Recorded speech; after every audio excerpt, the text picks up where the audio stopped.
اعوذ باللہ من الشیطان الرجیم بسم اللہ الرحمن الرحیم اللہم رب اشرح لی صدری ویسر لی امری واحلل عقدۃ من لسانی یفقہوا قولی۔ دوستو، جیسا کہ آپ لوگ جانتے ہیں، ہم روزانہ کی بنیاد پر آپ کے لیے نئے معلوماتی موضوعات پر ویڈیوز بناتے ہیں۔ آج کا جو ہمارا موضوع ہے وہ سیدنا ابراہیم علیہ السلام کا اپنی قوم سے ہجرت کرنا اور حضرت اسماعیل علیہ السلام کا آپ کے ہاں پیدا ہونا ہے۔ جس طرح کہ ہم نے پچھلی ویڈیو کے اندر آپ کو بتایا کہ اللہ رب العزت کی مدد اور استعانت کے ساتھ آپ نے نمرود کو شکست دی اور آپ فاتح قرار پائے۔ اللہ رب العزت نے نمرود کو ہلاک کیا اور اس پر عذاب کو مسلط کیا۔ اس کے بعد آپ کی قوم نے آپ کا انکار کیا تو آپ اپنی قوم اور قبیلے کو چھوڑ کر ملک شام کی طرف ہجرت کر گئے۔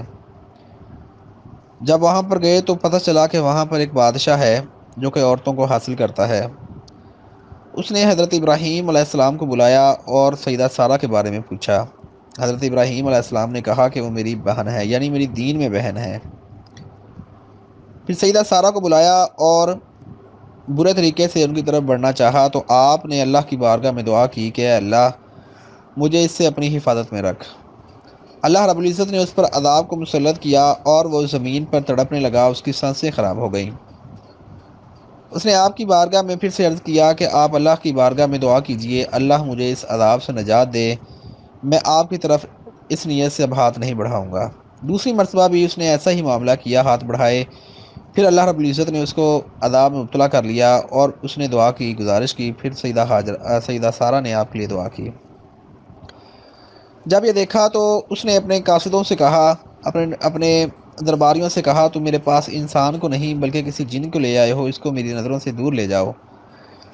پھر اس بادشاہ نے آپ کو ایک لونڈی عطا کی جس کا نام ہاجرہ تھا، ایک کنیز عطا کی جس کا نام ہاجرہ تھا۔ آپ اس کنیز کو لے کر سیدنا ابراہیم علیہ السلام کے پاس آئیں اور سارا معاملہ اور سارا ماجرا آپ کے سامنے رکھا۔ پھر وقت گزرتا گیا، آپ کے ہاں کوئی اولاد نہ تھی۔ سیدہ سارہ رضی اللہ تعالیٰ عنہا نے حضرت ابراہیم علیہ السلام سے عرض کیا کہ اللہ رب العزت نے مجھے اولاد کی نعمت سے محروم رکھا ہے، آپ ایسا کیجئے، آپ اس لونڈی کو رکھ لیجئے، اس کنیز کو رکھ لیجئے اور اس کے پاس جائیے، اللہ رب العزت آپ کو اس کے وطن سے اولاد عطا فرمائے گا۔ چنانچہ آپ نے ایسا ہی کیا، آپ سیدہ ہاجرہ کے پاس گئے اور وہ حاملہ ہو گئی۔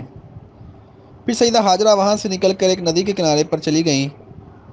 وہاں پر ایک فرشتہ آپ کے پاس آیا اور کہا کہ اللہ رب العزت نے آپ کو شرف عطا فرمایا ہے کہ آپ کے ہاں ایک بچہ پیدا ہوگا جو بڑی عظمت و برکت والا ہوگا، آپ اس کا نام اسماعیل رکھیے، اللہ رب العزت اس کی اولاد میں بڑی برکت اور بڑی وسعت عطا فرمائے گا۔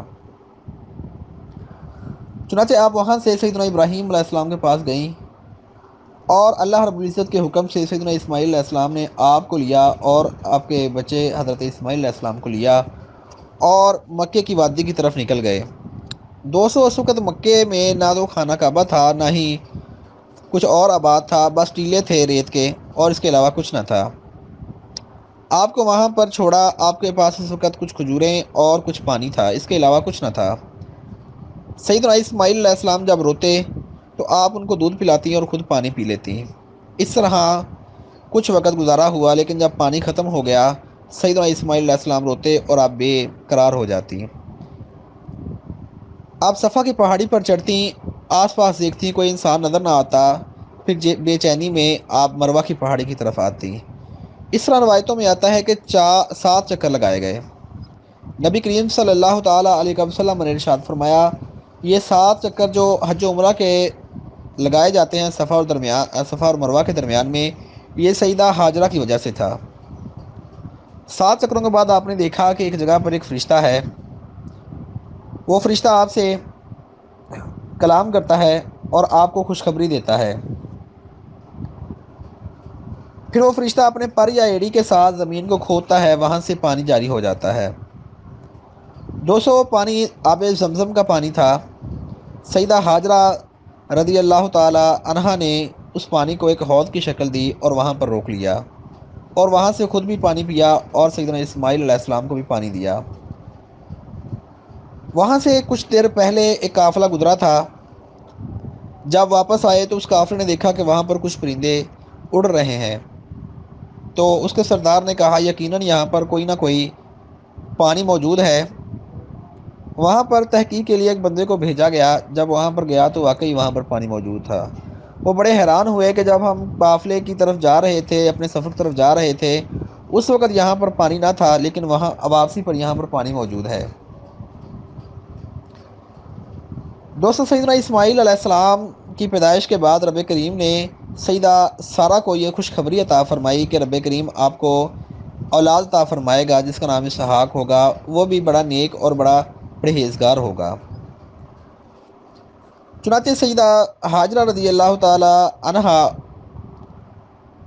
جب اس پانی کے پاس موجود تھیں تو وہ قبیلے والے وہاں پر آئے، وہ قافلے والے وہاں پر آئے اور آپ سے پانی کی درخواست کی۔ آپ نے کہا کہ تم پانی لے سکتے ہو، لیکن اس پانی پر تمہارا کوئی حق نہ ہوگا۔ پھر وہ قبیلے والے وہاں پر آ کے آباد ہو گئے اور سیدنا اسماعیل علیہ السلام بھی وقت گزرنے کے ساتھ ساتھ بڑے ہوئے۔ پھر آپ کی شادی اسی قبیلے میں سے کسی لڑکی کے ساتھ ہو گئی اور سیدہ ہاجرہ رضی اللہ تعالی عنہا کا انتقال ہو گیا۔ دوستو، سیدنا ابراہیم علیہ السلام کچھ وقت کے بعد وہاں پر آئے اپنے بیٹے سے ملنے، لیکن حضرت اسماعیل علیہ السلام گھر میں نہیں تھے، تو آپ نے آپ کی بیوی کے ساتھ ملاقات کی اور حال احوال دریافت کرنے کے بعد آپ نے کہا اسماعیل کو میرا سلام کہنا، اور آپ وہاں سے چلے گئے۔ پھر کچھ عرصہ گزرنے کے بعد وہاں پر تشریف لائے اور یہی معاملہ کیا۔ آپ گھر میں نہ تھے بلکہ آپ معاش کے سلسلے میں باہر گئے ہوئے تھے، تو آپ کی بیوی کے ساتھ ملاقات کی، حال احوال پوچھا اور واپس لوٹ گئے۔ پھر جب تک اللہ نے چاہا آپ واپس نہ آئے، پھر جب اللہ نے چاہا تو آپ اسی سرزمین پر واپس آئے اور حضرت اسماعیل علیہ السلام کو ایک جگہ پر قیام کرتے پایا۔ روایتوں میں آتا ہے کہ اس وقت حضرت اسماعیل علیہ السلام کی عمر 13 برس تھی اور آپ کی عمر 99 برس تھی۔ آپ نے حضرت اسماعیل علیہ السلام کو دیکھا اور فرط جذبات کے اندر گلے لگا لیا، جس طرح باپ اور بیٹے کی محبت ہوتی ہے۔ پھر آپ نے اپنے بیٹے کو اللہ رب العزت کی طرف سے وہ حکم سنایا کہ جو حکم اللہ رب العزت نے دیا تھا حضرت ابراہیم علیہ السلام کو کعبے کی تعمیر کا۔ حضرت اسماعیل کہتے ہیں کہ اے میرے باپ، اگر آپ کو اللہ رب العزت نے حکم دیا ہے تو میں آپ کی مدد کرنے کے لیے ہر وقت تیار ہوں۔ روایتوں میں آتا ہے کہ سیدنا ابراہیم علیہ السلام کعبے کی تعمیر کرتے اور حضرت اسماعیل علیہ السلام کعبے کے ارد گرد پتھروں کو جمع کرتے اور وہاں پر لے کر آتے۔ حضرت اسماعیل علیہ السلام جب اس طرح کا معاملہ کرتے تو ساتھ دعا کرتے، حضرت ابراہیم علیہ السلام بھی دعا کرتے کہ اے اللہ اس کو ہمارے لیے ہم سے قبول فرما۔ حضرت ابراہیم علیہ السلام کی اولاد میں رب کائنات نے بڑی برکت رکھی۔ حضرت اسماعیل علیہ السلام کے بارے میں اللہ رب العزت کی طرف سے یہ پیغام ملا تھا کہ اس کی اولاد میں سے 12 بادشاہ ہوں گے۔ دوستو، اس روایت کو اگر ہم دیکھیں تو یہ روایت محمد رسول اللہ صلی اللہ تعالیٰ علیہ وسلم کی امت میں پوری ہوتی ہے۔